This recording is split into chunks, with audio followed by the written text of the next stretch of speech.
ED CBI করে কেন কোনো সিপিএমের যারা ধর্ষণ করেছিলেন ওনাদের কেন অ্যারেস্ট করেননি সেটা স্বাতী সিপিএমের দালাল নরেন্দ্র মোদী জবাব চাই জবাব দাও এটা বলে দিল্লি যাক, আমি ওনার সাথে যাব। বিজেপির প্রতিনিধি স্বাতী হয়তো বুঝতে পারেননি, ধানতলা বানতলা কলতলা অনেক রকমের উদাহরণ দিলেন। চিরকুটে যারা চাকরি দিয়েছিল তাদের কেন অ্যারেস্ট করেনি ওটা নিয়েও একটা নবান্নতে একটা মিছিল করুক। মমতা বন্দ্যোপাধ্যায় বলছেন যে শেখ শাহজাহান কি এমন অপরাধ করেছে, রাজন্না হালদার কিংবা দেবাংশু দাদের দেখিনি ধর্মতলায় যে আন্দোলন করছেন সেখানে গিয়ে ওনাদের সাথে বসে 5 মিনিট কথা বলেছেন। বয়সে ছোট বলে কিছু হয়তো আমি কম জানি মিন করলেন উনি, ওনার বয়স মমতা ব্যানার্জির হাফের হাফ, তাহলে ওনারও সেই যোগ্যতা নিয়ে মমতা ব্যানার্জি নিয়ে এত কথা বলে। বিজেপির প্রতিনিধি স্বাতী হয়তো বুঝতে পারেননি ফরম্যাটটা, ওনাকে 2 মিনিট সময় দেওয়া হয়েছিল উত্তর দেওয়ার জন্য, উনি 2 মিনিট ধরে শুধু কোশ্চেনই করে গেলেন।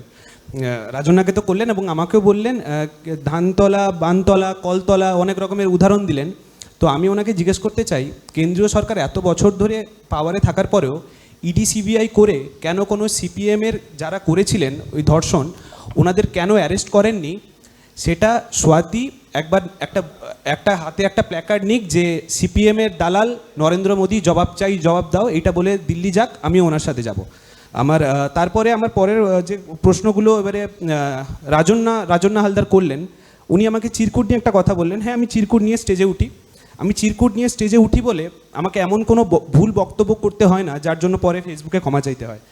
হ্যাঁ, আমি চিরকুট নিয়ে স্টেজে উঠি, তাই মমতা ব্যানার্জির মতো আমাকে বলতে হয় না শুধু স্টেজে ওঠো না, চিরকুট নিয়ে তোমাদের দলের লোকেরা চাকরি করে আজকে এখন চাকরি দুর্নীতি নিয়ে বড় বড় কথা বলছে। শুধু স্টেজে ওঠা নয়, আর রাজন্না হালদারের বুকে ধক আছে। রাজন্না কোনো ভুল যদি করে থাকে, আমি বলিনি, তোমার সময় আছে, তোমাকে যদি কোনো ভুল করে থাকে অবশ্যই ক্ষমা চেয়েছে, সেই ধকটা আছে। তোমাদের দলের উপস্থিত এখানে প্রত্যেকের কথা বলো, কারোর দলের কোনো হক নেই, ধক নেই, যারা ভুল করলেও ক্ষমাটা চায়। অনুভব শেষ হয়ে গেছে না ওনার 2 মিনিটও, তাহলে আমি মাঝখানে ডিস্টার্ব করবো কিন্তু। তো আমি রাজন্নাকেও একই কথা বলছি, ও যদি মনে করে চিরকুটে কারোর চাকরি হয়েছে, ও নবান্নেতে গিয়ে বলুক যে তৃণমূলের দালাল মমতা ব্যানার্জি কেন চিরকুটে চাকরি পাওয়া বা চিরকুটে যারা চাকরি দিয়েছিল তাদের কেন অ্যারেস্ট করেনি ওটা নিয়েও একটা নবান্নতে একটা মিছিল করুক। তা আমিও রাজন্নার সাথে যাব, আমি কথা দিচ্ছি এই মঞ্চ থেকে। আমার দ্বিতীয় কথা, রাজন্না হালদার এই মঞ্চ থেকে দাঁড়িয়ে বলছেন শেখ শাহজাহান ভুল করেছেন, উনি মানছেন, কিন্তু ওনার নেত্রী মমতা বন্দ্যোপাধ্যায় বিধানসভা থেকে দাঁড়িয়ে বলছেন যে শেখ শাহজাহান কী এমন অপরাধ করেছিল। তাই রাজন্না, তুমি ঠিক নাকি মমতা ব্যানার্জি ঠিক, তোমরা একটু ডিসাইড করো, নাহলে কিন্তু মমতা ব্যানার্জি তোমার কিন্তু চাকরি থেকে ছাঁটাই করে দিতে পারে, এটুকু আমি অ্যাটলিস্ট বলতে পারি। আর আমি